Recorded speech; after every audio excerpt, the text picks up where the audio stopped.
ত্রয়োদশ জাতীয় সংসদ গঠিত হওয়ার পর সরকারি দল এবং বিরোধী দল প্রত্যেকেই একটা কমিটমেন্ট দিয়েছে বহুদিনের প্রচলিত যে ট্যাক্স ফ্রি গাড়ি এবং প্লট আমরা নিব না, এই বিষয়ে আমরা সিদ্ধান্ত নিয়েছি এবং গতকাল এই বিষয়টিকে সমর্থন জানানো পূর্বক আমি এই সংসদে একটি বক্তব্য প্রদান করি, যেটি আজকে বিভিন্ন মিডিয়াতে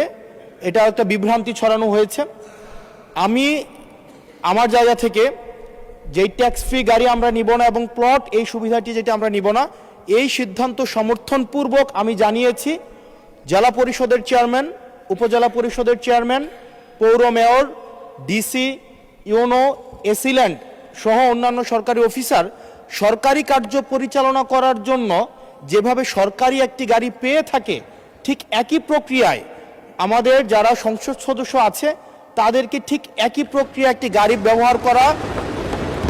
দেয়া যায় কিনা সেটি আমি এই সংসদে জানিয়েছিলাম।